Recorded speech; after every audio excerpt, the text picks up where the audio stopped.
दोस्तों, आपने अपने जीवन में ऐसी बहुत सी कहानियां सुनी होगी जिसमें आपको हॉन्टेड पैलेस के बारे में बताया होगा। लेकिन मैं दावे के साथ कह सकता हूं कि आपने कभी भी किसी हॉन्टेड बस के बारे में नहीं सुना होगा। आज मैं आपको ऐसी ही एक हॉन्टेड बस की कहानी सुनाने जा रहा हूं। और यकीन मानिए, जब मैंने इस कहानी को पहली बार सुना था, मैं कुछ समय तक शॉक्ड रह गया कि दुनिया में ऐसा भी कुछ हो सकता है। चलिए शुरू करते हैं आज की इस कहानी को, द हॉन्टेड बस 375। बात है 14 नवंबर 1995 की। बीजिंग के एक बस टर्मिनल पर बस अपने यात्रियों का इंतज़ार कर रही थी। ये बस शियांगशान जाने वाली लास्ट बस थी। उस बस में एक ड्राइवर और महिला कंडक्टर पहले से मौजूद थे। आधी रात का समय था और ठंडी ठंडी हवाएं चल रही थी। बस का गेट खुलते ही एक बुजुर्ग महिला, एक यंग कपल और एक लड़का बस में चढ़े। यंग कपल ड्राइवर के पीछे वाली सीट पर बैठ गए और बुजुर्ग महिला और लड़का गेट के पास वाली सीट पर बैठ गए। वीरान सड़क पर वो बस अकेली चल रही थी। इंजन की आवाज़ साफ साफ सुनाई दे रही थी।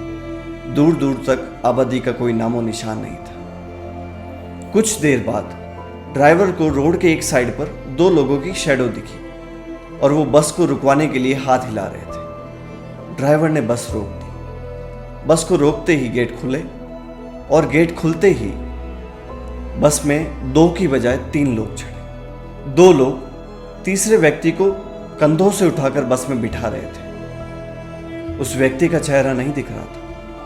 उन तीनों ने चाइनीज ट्रेडिशनल ड्रेस पहनी हुई थी और जो 2 व्यक्ति उस तीसरे व्यक्ति को कंधों से उठाकर ला रहे थे, उन दोनों के चेहरे किसी मरे हुए व्यक्ति के जैसे पीले पड़े हुए थे। उनका चेहरा देखते ही बस में मौजूद सभी लोग डर गए और घबराकर एक दूसरे की तरफ देखने लगे।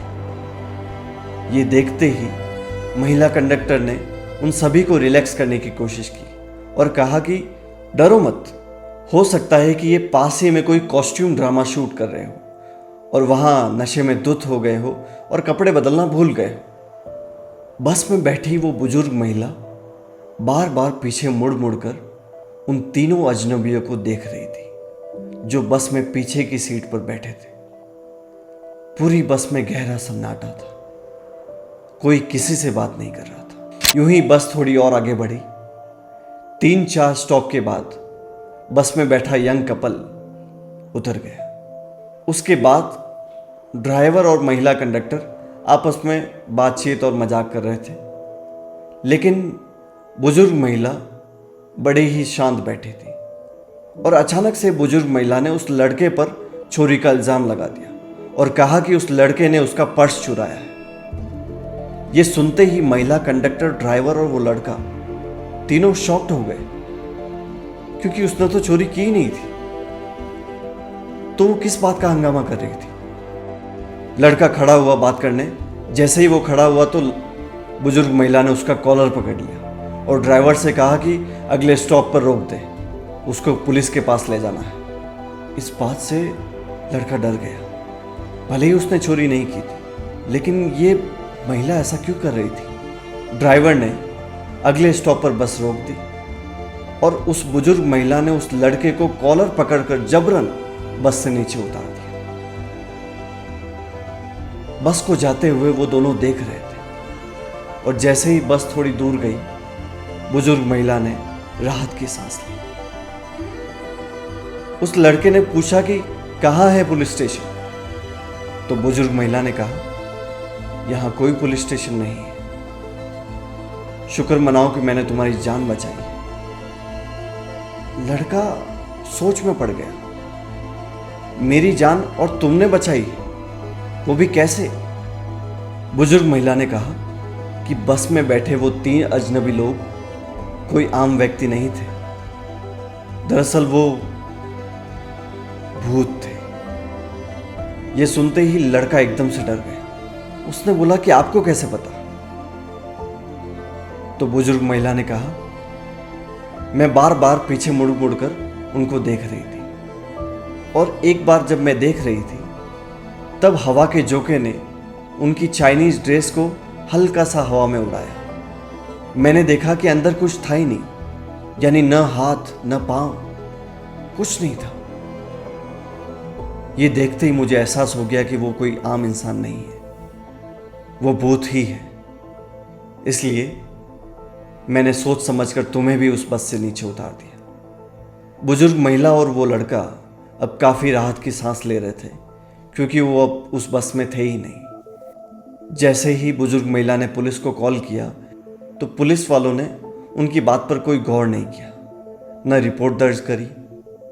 अगले दिन जब उस बस के बारे में किसी को कुछ खबर नहीं मिली, तब पुलिस वालों ने फिर से उसी बुजुर्ग महिला और उस लड़के से पूछताछ शुरू की, और पूछताछ में उस बुजुर्ग महिला ने वही कहा जो उसने देखा।